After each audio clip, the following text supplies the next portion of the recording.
Rafael Andrade observava pela janela do 30º andar de seu escritório, no centro de São Paulo, quando seu assistente entrou apressado com uma pasta vermelha nas mãos. Senhor Andrade, chegou a proposta definitiva da empresa árabe. Eles querem fechar o negócio hoje mesmo. Rafael pegou os documentos e os folheou rapidamente. 500 milhões de reais por sua construtora. Era uma oferta generosa, talvez generosa demais. Mas depois de meses de negociação, estava cansado de hesitar. Agende o encontro para esta tarde. Vamos ao sítio em Ibiúna, como eles sugeriram.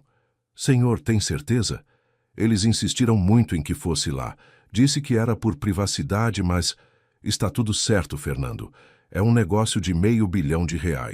Eles têm direito de escolher onde assinar. 3 horas depois, Rafael dirigia sua BMW prata pela rodovia Raposo Tavares em direção ao interior. O sítio ficava numa região isolada de Ibiúna, cercado por Mata Atlântica. Era o local perfeito para uma reunião discreta. Ao chegar no portão de ferro, foi recebido por 2 homens de terno escuro que se apresentaram como seguranças. Falavam português com sotaque carregado, mas eram educados e profissionais. Senhor Andrade, bem-vindo. Nossos clientes já estão esperando na casa principal. Rafael seguiu pela estrada de terra que serpenteava entre eucaliptos até chegar a uma casa moderna de 2 andares, com vista para um lago artificial. 3 carros importados estavam estacionados na frente. Na varanda, 5 homens elegantemente vestidos conversavam em árabe. Quando o viram chegar, se levantaram e mudaram para o português. Rafael, finalmente, disse o mais alto, se aproximando com um sorriso largo. Sou Ahmed Al-Mansouri, presidente da Al-Mansouri Holdings. Falamos tantas vezes por videochamada que sinto que já nos conhecemos. O prazer é meu, Ahmed. Espero que possamos finalizar tudo hoje. Claro, claro. Mas primeiro, que tal um almoço? Trouxemos um chefe especializado em culinária libanesa. Durante o almoço, Rafael se sentiu levemente desconfortável. Os homens eram cordiais, mas havia algo nos olhares que trocavam entre si que o inquietava. Falavam muito sobre seus outros negócios no Oriente Médio, sempre em termos vagos. Rafael, disse Ahmed limpando a boca com o guardanapo, que tal darmos uma volta no helicóptero antes de assinarmos? Queremos ver as propriedades que você possui na região. Helicóptero? Não sabia que tinham um. Chegou esta manhã, está no campo atrás da casa. É uma tradição nossa fechar negócios importantes depois de ver a terra do alto. Conecta-nos com Alá. Rafael concordou, embora achasse estranho. Caminharam até um campo onde um helicóptero Robinson R-44 azul escuro estava estacionado. 2 pilotos verificavam o equipamento. Quantos vamos? Perguntou Rafael. Só nós 2, disse Ahmed. Os outros ficam para preparar os documentos. Enquanto se aproximavam do helicóptero, Rafael notou uma criança de uns 8 anos brincando perto da cerca que dividia o sítio da propriedade vizinha. O menino tinha cabelos escuros e olhos curiosos, observando tudo com atenção. Quem é aquele garoto? Perguntou Rafael. Deve ser do sítio vizinho, disse Ahmed com descaso. Não se preocupe com ele. Rafael acenou para o menino que retribuiu o cumprimento timidamente. Havia algo no olhar da criança que transmitia inteligência além da idade. Os pilotos terminaram a verificação e chamaram-nos para embarcar. Rafael observou que ambos eram morenos com barbas bem aparadas e óculos escuros. Falavam entre si numa língua que não conseguia identificar. São brasileiros? Perguntou a Ahmed. Não, são da nossa equipe. Vieram especialmente para esta operação. Digo para este voo. A palavra operação ecoou estranhamente nos ouvidos de Rafael, mas Ahmed rapidamente mudou de assunto. Vamos, meu amigo, a vista lá de cima é espetacular. Rafael subiu no helicóptero e colocou o cinto de segurança. Ahmed sentou-se ao seu lado enquanto os 2 pilotos ocupavam os assentos da frente. O motor começou a girar, criando um vento forte que balançava as árvores ao redor. Foi então que o garoto da cerca se aproximou correndo. Parecia agitado, gesticulando na direção do helicóptero. Rafael baixou a janela para ouvir o que ele gritava, mas o ruído do motor abafava tudo. O menino chegou mais perto, colocou as mãos em formato de concha ao redor da boca e gritou algo que Rafael não conseguiu entender completamente. Parecia ser "não vá a perigo". Ahmed notou a agitação do garoto e falou algo rápido em árabe para os pilotos. Rafael observou que a expressão deles mudou instantaneamente. Ficaram tensos, olhando para a criança com preocupação. "O que foi que você disse para eles?" perguntou Rafael. "Só comentei que o menino está atrapalhando nossa decolagem." Mas Rafael tinha estudado alguns idiomas na faculdade e, embora não falasse árabe, reconheceu a urgência no tom de Ahmed. Não parecia ser sobre atrapalhar a decolagem. O garoto continuava gesticulando desesperadamente. Agora corria de um lado para outro, apontando para o helicóptero e fazendo gestos de não com as mãos. Rafael começou a se sentir desconfortável. "Ahmed, acho melhor descermos um momento. O menino parece muito agitado. Talvez tenha acontecido algo." "Não se preocupe, Rafael. Crianças sempre ficam excitadas com helicópteros. Vamos decolar logo." Mas Rafael já estava prestando atenção nos pilotos. Eles conversavam rapidamente em árabe e, embora não entendesse as palavras, o tom era claramente de nervosismo. Um deles verificou algo no painel e fez um gesto afirmativo para Ahmed. De repente, o garoto fez algo inesperado. Correu diretamente para baixo do helicóptero e gritou com toda a força de seus pulmões em português: "Senhor, eles vão te sequestrar. Escutei eles falando. Vão te levar para fora do Brasil." O silêncio que se seguiu foi ensurdecedor, quebrado apenas pelo ruído do motor. Rafael sentiu o sangue gelar em suas veias. Ahmed ficou pálido e os pilotos se entreolharam com pânico. "O que ele disse?" perguntou Rafael, embora tivesse entendido perfeitamente. "Besteira de criança", disse Ahmed nervosamente. "Vamos ignorar e..." "Não!" gritou Rafael, tirando o cinto de segurança. "Eu vou descer agora!" Ahmed tentou segurá-lo pelo braço. "Rafael, seja razoável. É só paranoia de um garoto." Mas Rafael já estava empurrando a porta do helicóptero. "Desliguem esse motor agora. Eu vou sair." Os pilotos disseram algo rápido em árabe para Ahmed, que respondeu no mesmo idioma com um tom agressivo. Rafael não entendeu as palavras, mas a linguagem corporal era clara. Estavam discutindo se deviam deixá-lo sair ou não. O garoto continuava gritando: "Senhor, corre! Eles estão falando em árabe que vão te levar para longe." Rafael não hesitou mais. Abriu a porta do helicóptero de uma vez e saltou correndo em direção ao menino. Atrás dele, ouviu Ahmed gritando em árabe para os pilotos. "Corre, senhor!" gritou o garoto, pegando na mão de Rafael. "Eles vão tentar te pegar." Rafael correu atrás do menino, que conhecia bem o terreno. Eles se dirigiram para uma mata próxima enquanto o helicóptero começava a se mover, claramente tentando interceptá-los. "Como você sabe árabe?" perguntou Rafael ofegante enquanto corriam. "Meu pai trabalhou no Líbano por 2 anos. Eu sei algumas palavras. Eles estavam falando sobre te levar para um lugar chamado, como é, Beirute, e sobre dinheiro do seu pai." Rafael parou de repente. "Dinheiro do meu pai? Meu pai morreu há 5 anos. Eles falaram que sua família tem dívida com eles e que você ia pagar." Naquele momento, tudo fez sentido para Rafael. Seu pai havia tido negócios internacionais questionáveis nos últimos anos de vida. Sempre foi vago sobre os detalhes, mas Rafael sabia que havia contraído empréstimos com fontes não convencionais para salvar a empresa da falência. "Meu Deus", murmurou Rafael. Não era uma venda, era um sequestro. O helicóptero pairava sobre eles agora, criando uma ventania que dobrava as árvores. Uma voz amplificada gritava em português com sotaque árabe: "Senhor Andrade, volte! Vamos resolver isso como cavalheiros. Não acredite neles", gritou o menino. "Eles estavam falando sobre te levar para o deserto." Rafael pegou seu celular para chamar a polícia, mas não havia sinal. A região era muito isolada. "Garoto, qual é seu nome?" Pedro Silva, moro aqui com minha avó." "Pedro, você salvou minha vida. Agora me ajude a sair daqui." Pedro guiou Rafael através da mata fechada, sempre se escondendo quando o helicóptero passava por cima. O menino conhecia cada trilha, cada esconderijo. "Tem uma estrada do outro lado da mata", explicou Pedro. Minha avó foi para a cidade, mas deixou o carro velho lá. Talvez a gente consiga chegar até ele. Correram por 20 minutos através da vegetação densa. Rafael arranhava os braços nos galhos, mas não parava.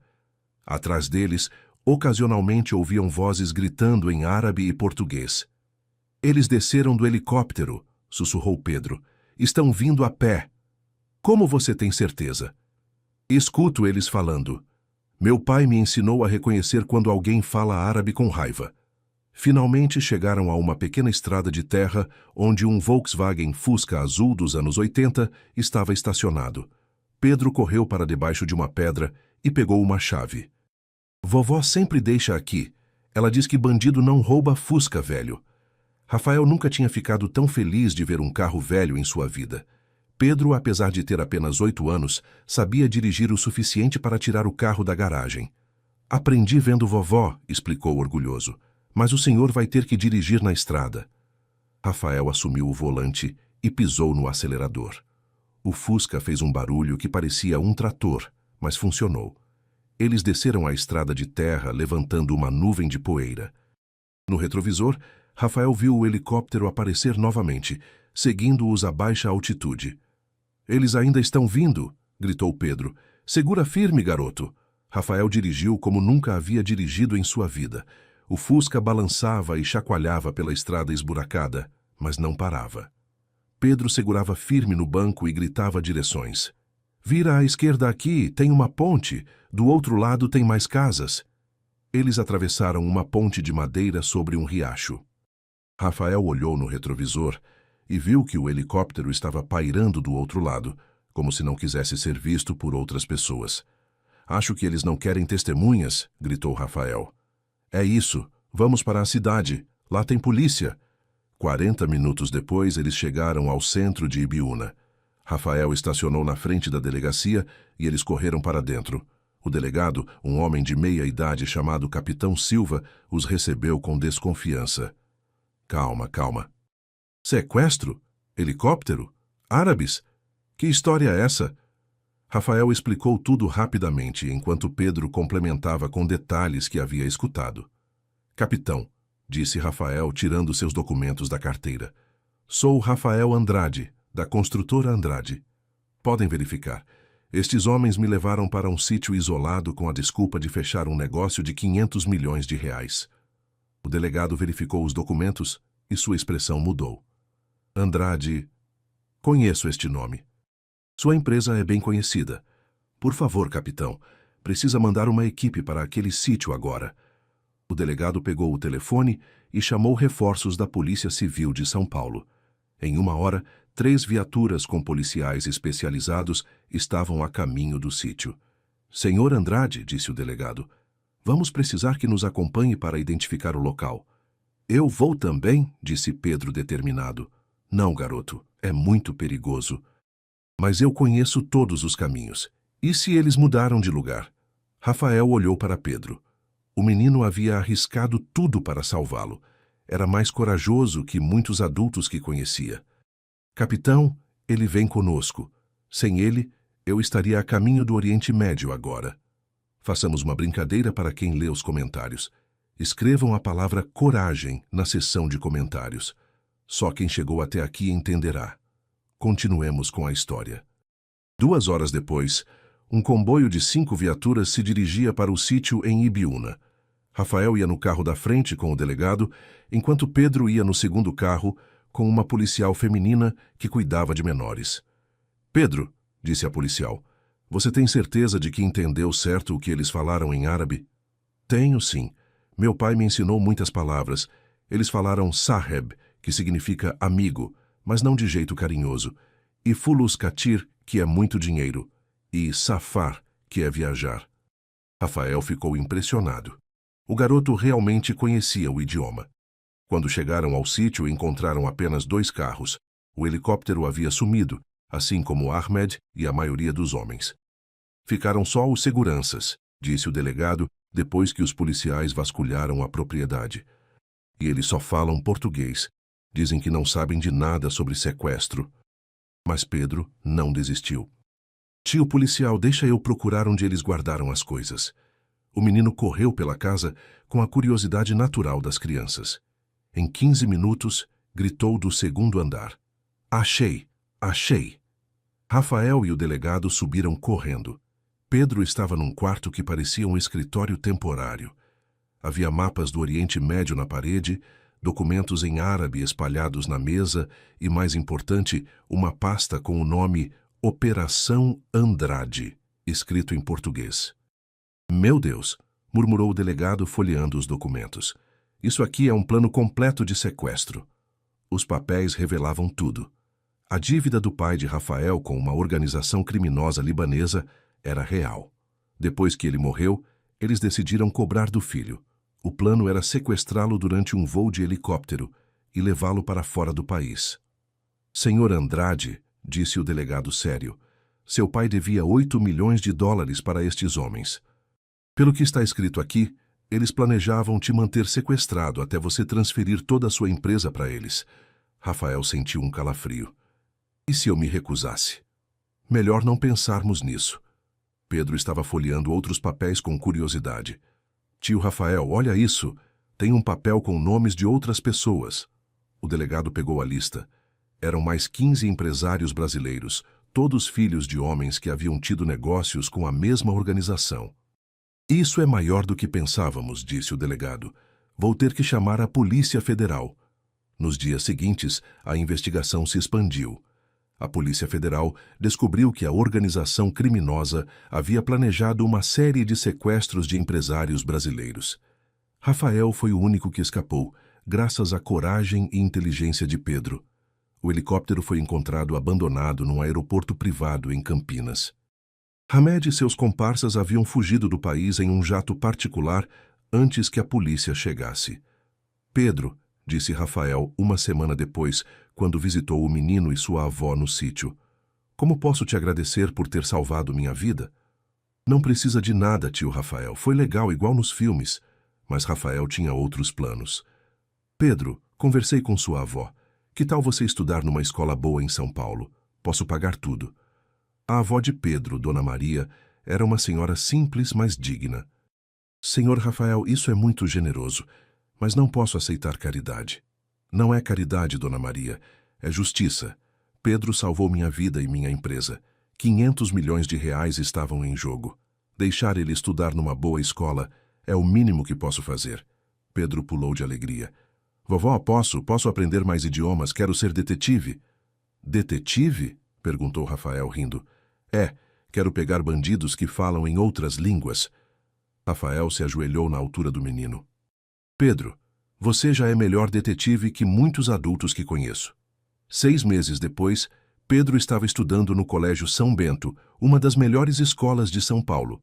Rafael pagava não apenas a escola, mas também um apartamento para Pedro e sua avó numa região boa da cidade. Como está indo na escola? Perguntou Rafael durante uma de suas visitas semanais. Muito bem, estou aprendendo inglês, francês e... árabe. Árabe? Por quê? Porque agora quero entender tudo o que eles falam. A professora disse que sou muito bom com idiomas. Rafael sorriu. O garoto que havia salvado sua vida estava se transformando num jovem brilhante. 2 anos depois, Pedro era um dos melhores alunos de sua turma. Falava 4 idiomas fluentemente e já expressava interesse em estudar relações internacionais ou criminologia. Tio Rafael, disse Pedro num sábado, enquanto almoçavam num restaurante chique de São Paulo. Descobri uma coisa interessante na internet. O que foi? Aqueles homens que tentaram te sequestrar foram presos no Líbano. A Interpol pegou eles. Rafael quase derrubou o copo de água. Sério? Como você soube? Pesquisei o nome Ahmed Al-Mansuri. Saiu numa notícia árabe que traduzi com a ajuda da minha professora. Eles faziam isso com empresários de vários países. Pedro, você continua me surpreendendo, mas a surpresa maior estava por vir. Tio Rafael, disse Pedro baixando a voz, tem uma coisa que nunca te contei sobre aquele dia. O que é? Eu não estava brincando perto da cerca por acaso. Eu estava espionando eles fazia 2 horas. Rafael parou de comer. Como assim? Quando vi o helicóptero chegando de manhã cedo, achei estranho. Ninguém vem de helicóptero para aquele sítio. Aí escalei a árvore grande perto da cerca e fiquei observando. E o que você viu? Vi eles conversando em árabe e rindo quando falavam seu nome. E vi um dos homens mostrar uma foto sua para os outros. Aí entendi que algo estava errado. Rafael ficou boquiaberto. Você planejou me salvar desde o início? Sim, quando vi você chegando já sabia que eles iam tentar te enganar. Por isso corri para perto quando vocês foram para o helicóptero. Pedro, você tinha 8 anos. Como sabia que era perigoso? Meu pai sempre me ensinou. Quando adultos falam em língua estrangeira e não querem que os outros entendam, geralmente estão planejando algo ruim. Rafael olhou para o garoto com admiração renovada. Não havia sido sorte. Pedro havia usado inteligência, coragem e conhecimento para salvar a vida de um estranho. 4 anos depois, Pedro havia crescido e se tornado um adolescente notável. Aos 12 anos falava 6 idiomas e era o primeiro da turma em todas as matérias. Pedro, disse Rafael numa tarde, enquanto visitavam um projeto social que haviam criado juntos. Tenho uma pergunta que quero te fazer há anos. Qual? Por que você me salvou naquele dia? Era um estranho para você. Pedro pensou um momento antes de responder. Lembra que você acenou para mim quando chegou? Lembro. Ninguém nunca tinha feito isso. Os outros homens ricos que vinham para a região sempre ignoravam as crianças. Mas você me cumprimentou como se eu fosse importante. Rafael sentiu um nó na garganta. E também, continuou Pedro, minha vovó sempre me ensinou que quando a gente pode ajudar alguém, a gente deve ajudar, mesmo que seja perigoso. Sua avó é uma mulher sábia. É sim. E ela sempre diz que você mudou nossas vidas, mas eu acho que nós mudamos a sua também. Rafael sorriu. Muito mais do que vocês imaginam. E era verdade. Depois do sequestro frustrado, Rafael havia repensado completamente sua vida. Reduziu os negócios internacionais arriscados, focou em projetos sociais no Brasil e, principalmente, aprendeu o valor de relações humanas genuínas. O projeto social que criaram juntos atendia crianças carentes, ensinando idiomas e proporcionando oportunidades de estudo. Pedro, mesmo aos 12 anos, já ajudava como tradutor voluntário. Sabe o que quero ser quando crescer? Perguntou Pedro certo dia. Detetive, como sempre disse? Não, mudei de ideia. Quero trabalhar na Polícia Federal na Divisão de Crimes Internacionais. Quero proteger outras pessoas como protegi você. Rafael não tinha dúvidas de que Pedro conseguiria tudo o que quisesse. O menino que havia salvado sua vida com apenas 8 anos de idade estava se tornando um jovem excepcional. Façamos outra brincadeira para os comentários. Escrevam herói, se chegaram até aqui. Continuemos para o final da história. 5 anos depois, Pedro estava com 13 anos e já havia sido aceito numa bolsa de estudos especial para jovens superdotados. Seus professores diziam que ele tinha um talento raro para línguas e estratégia.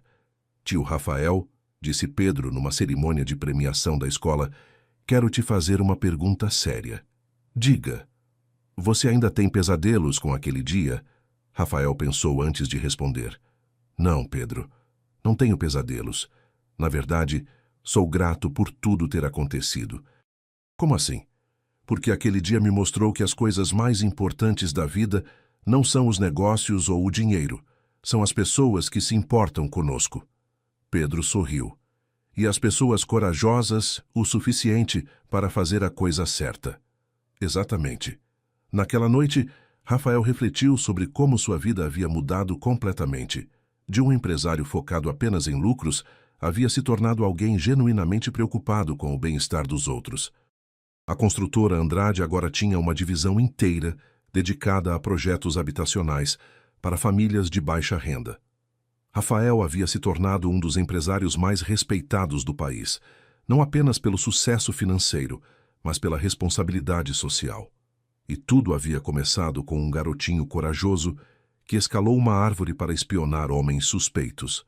2 anos depois, Pedro estava com 15 anos e já falava 9 idiomas fluentemente. Havia se tornado uma pequena celebridade na escola por suas habilidades linguísticas.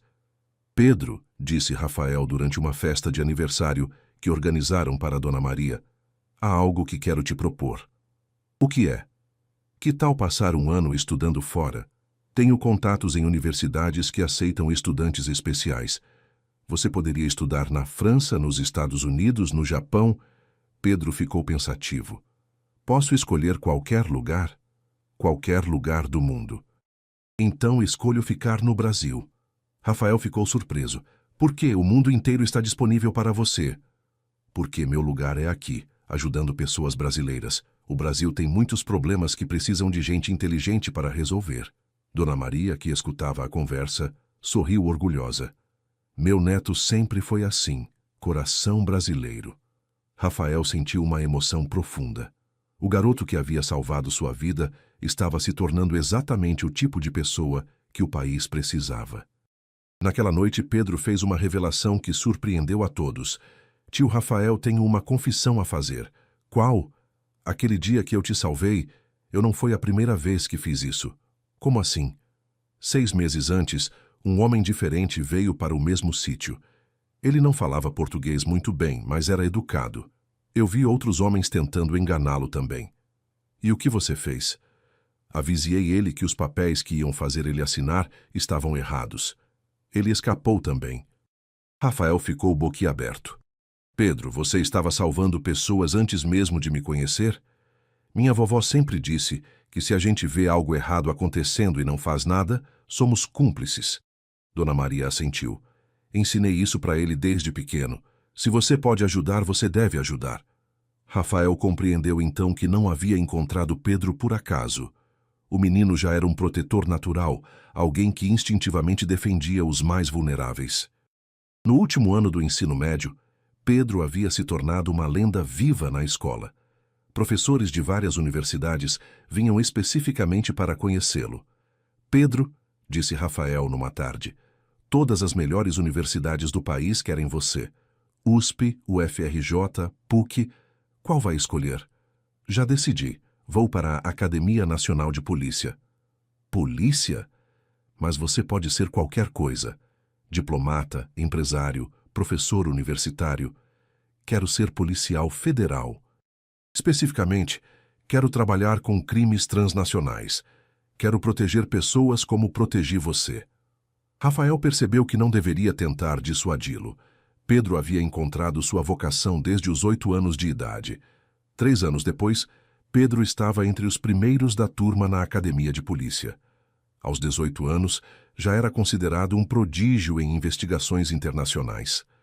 Agente Silva, disse o diretor da academia durante a formatura, o senhor tem um futuro brilhante pela frente.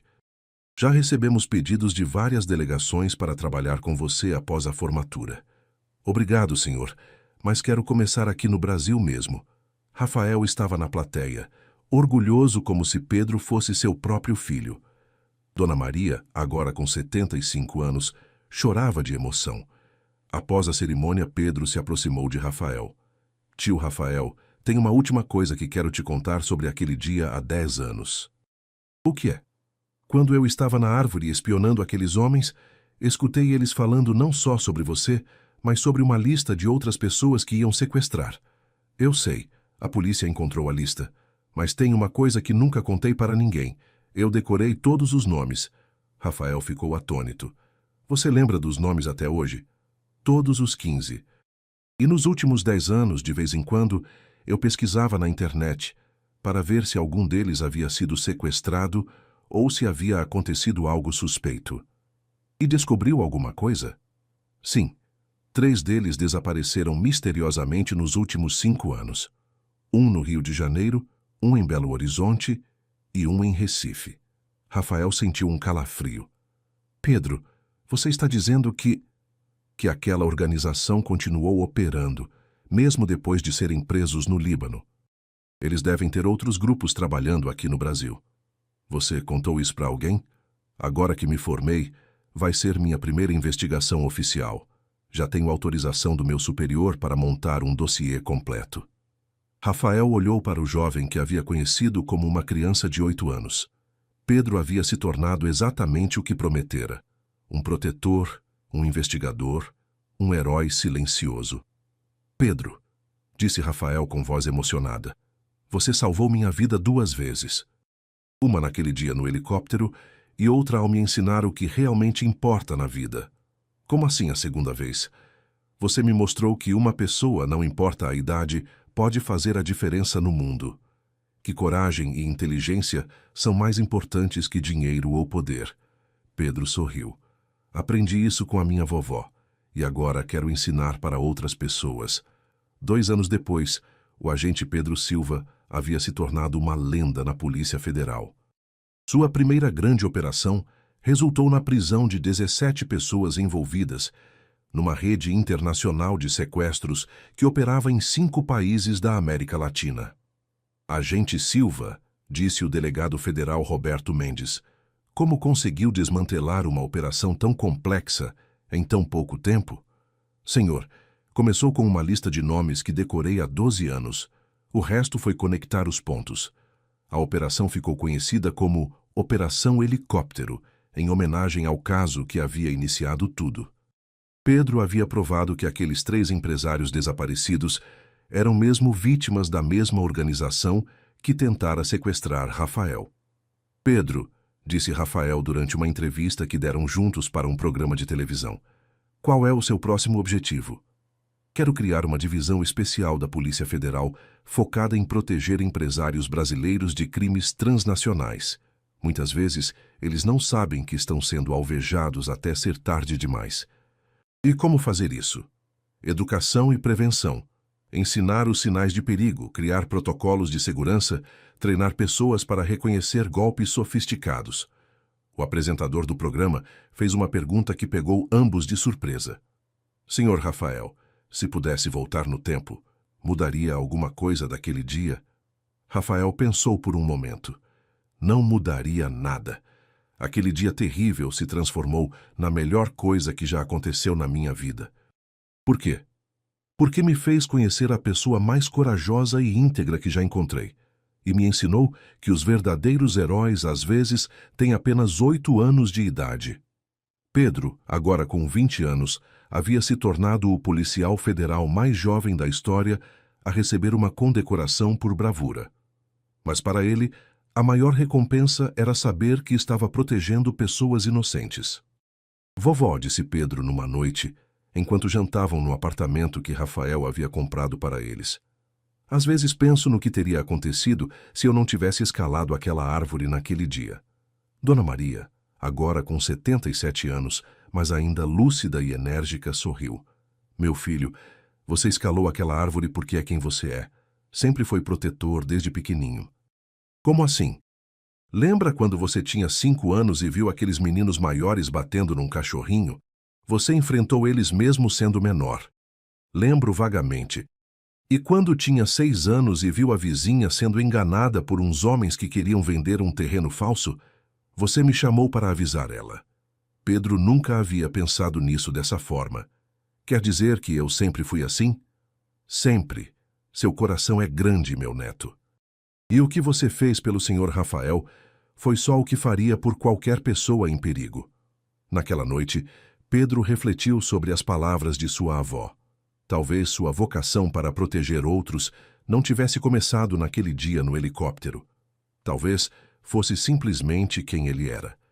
5 anos depois, o inspetor Pedro Silva havia se tornado o chefe da nova divisão de crimes transnacionais da Polícia Federal. Aos 25 anos, era o mais jovem inspetor na história da instituição. Inspetor Silva, disse a repórter Márcia Santos durante uma entrevista, sua divisão já salvou mais de 50 pessoas de tentativas de sequestro. Qual é o segredo? Não há segredo, apenas preparação e intuição. E, principalmente, nunca subestimar a inteligência das crianças. Como assim? Pedro sorriu. As crianças notam coisas que os adultos ignoram. Elas fazem perguntas diretas, observam comportamentos estranhos e não têm medo de dizer quando algo está errado. Isso vem de experiência pessoal? Sim, quando eu tinha 8 anos, salvei um homem de ser sequestrado simplesmente porque prestei atenção no que estava acontecendo ao meu redor. A entrevista foi vista por milhões de brasileiros e Pedro se tornou uma inspiração para crianças em todo o país. Escolas começaram a convidá-lo para falar sobre segurança e coragem cívica. Pedro, disse Rafael durante um almoço especial para comemorar 15 anos de amizade. Você percebe o impacto que está tendo na vida de outras crianças? Como assim? Recebi uma carta de uma menina de 9 anos de Fortaleza. Ela viu um homem tentando enganar seu avô com um golpe financeiro e lembrou da sua história. Avisou os pais e salvaram as economias da família. Pedro ficou emocionado. Sério? E não é só ela. Há relatos de crianças em vários estados que estão mais atentas a situações suspeitas por causa do seu exemplo. Isso é inacreditável. Você plantou uma semente, Pedro. Uma semente de coragem que está crescendo em todo o Brasil. Naquela noite, Pedro ligou para contar a novidade para Dona Maria, que agora estava com 80 anos, mas ainda acompanhava todas as conquistas do neto. Vovó, parece que nossa história está inspirando outras crianças a serem corajosas. Claro que está, meu filho. Coragem é contagiosa. Quando uma pessoa faz a coisa certa, inspira outras a fazerem o mesmo. A senhora sempre soube que eu ia trabalhar protegendo pessoas? Dona Maria riu. Desde que você tinha 3 anos e tentou proteger os pintinhos do galo, eu sabia que você tinha um coração de protetor. 10 anos depois, o superintendente Pedro Silva havia se tornado uma lenda viva na Polícia Federal. Aos 30 anos, comandava a maior operação de combate ao crime organizado transnacional da América Latina. Superintendente, disse o ministro da Justiça durante uma cerimônia oficial. Sua trajetória é única na história da polícia brasileira. Como explica tanto sucesso tão jovem? Senhor ministro, tudo começou quando aprendi aos 8 anos de idade que fazer a coisa certa às vezes exige coragem, mas sempre vale a pena. E qual conselho daria para crianças que querem seguir seus passos? Pedro olhou para as câmeras de televisão e falou diretamente para as crianças que estavam assistindo. Prestem atenção ao mundo ao redor de vocês. Se virem algo estranho, contem para um adulto de confiança. Se virem alguém em perigo, encontrem uma forma segura de ajudar. E lembrem-se, não importa quantos anos vocês tenham, vocês podem fazer a diferença. Na plateia, Rafael assistia com orgulho. Aos lados dele, Dona Maria, agora com 85 anos, limpava lágrimas de alegria. Dona Maria, sussurrou Rafael, a senhora criou um herói. Não, senhor Rafael, eu apenas não atrapalhei o herói que ele já era. Depois da cerimônia, os 3 se reuniram para jantar num restaurante especial. Era uma tradição que mantinham há 20 anos. Sempre que Pedro recebia uma promoção ou reconhecimento, celebravam juntos. Pedro, disse Rafael levantando um brinde, há 20 anos você salvou minha vida. Hoje você salva vidas todos os dias, mas para mim, você sempre será aquele garotinho corajoso que não teve medo de enfrentar homens perigosos para proteger um estranho. E para mim, respondeu Pedro, você sempre será o primeiro adulto que me tratou como igual, que acreditou em mim e que me deu oportunidades de ser tudo o que eu podia ser. Dona Maria ergueu seu copo de água. E para mim vocês 2 sempre serão minha família, a família que o destino nos deu. Naquela noite, enquanto voltavam para casa, Pedro fez uma reflexão que compartilhou com Rafael. Sabe, tio Rafael, às vezes penso em quantas crianças pelo Brasil afora têm a capacidade de fazer coisas extraordinárias, mas nunca recebem a oportunidade. É verdade. O que podemos fazer sobre isso? Tenho uma ideia. Que tal criarmos uma fundação, algo que identifique crianças com potencial em comunidades carentes e ofereça educação e oportunidades? Rafael sorriu. Pedro Silva, você nunca para de me surpreender. É uma ideia brilhante. Podemos chamar de Fundação Coragem Infantil. E o primeiro critério de seleção será crianças que demonstraram coragem cívica, que ajudaram outras pessoas mesmo correndo riscos. Adorei. Vamos começar amanhã mesmo.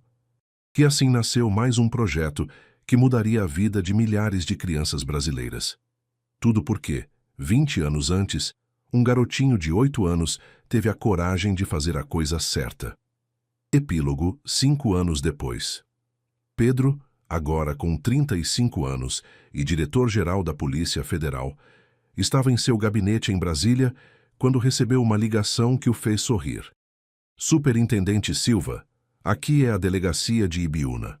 Tem uma situação aqui que o senhor vai querer saber. Diga. Uma menina de 8 anos acabou de salvar um empresário de um golpe. Ela escutou uns homens falando em inglês sobre sequestrar ele e avisou a tempo. Pedro riu. E qual é o nome da menina? Ana Carolina Santos. Mora com a avó numa fazenda aqui perto. A menina diz que quer ser policial igual ao superintendente Pedro Silva. Digam para ela que eu quero conhecê-la pessoalmente. Sério, senhor? Muito sério. E vejam se a família dela tem interesse numa bolsa de estudos. Conheço uma fundação que vai adorar patrocinar a educação dessa menina. Quando desligou o telefone, Pedro olhou pela janela de seu gabinete e sorriu. A semente que havia plantado há 20 anos continuava germinando em todo o Brasil. Rafael, agora com 55 anos e presidente da Fundação Coragem Infantil, estava numa escola em São Paulo quando recebeu a ligação de Pedro contando sobre Ana Carolina. Mais uma, Pedro. Quantas já são?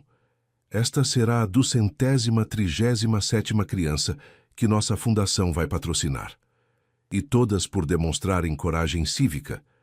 Todas, crianças que, como eu há 20 anos, decidiram que fazer a coisa certa era mais importante que a própria segurança. Dona Maria, agora com 90 anos e ainda lúcida, escutava a conversa da poltrona de sua sala. Sorriu para si mesma, lembrando do neto de 8 anos que escalara uma árvore para espionar homens suspeitos. Meu neto, murmurou para si mesma, sempre soube que você ia mudar o mundo. Só não imaginava que seria plantando coragem no coração de outras crianças. E assim, a história do garotinho que salvou um milionário de um sequestro se tornou uma lenda que inspirou milhares de crianças brasileiras a serem corajosas, atentas e protetoras de seus semelhantes. Porque às vezes, os maiores heróis têm apenas 8 anos de idade e um coração grande o suficiente para fazer a coisa certa, mesmo quando é perigoso. Fim. Obrigado por assistir nossa história até o final. Se esta aventura emocionou vocês, não esqueçam de curtir o vídeo, se inscrever no canal e compartilhar com amigos e família. Deixem nos comentários. Vocês acreditam que as crianças podem ser verdadeiros heróis? De qual cidade vocês estão nos assistindo? Até a próxima história!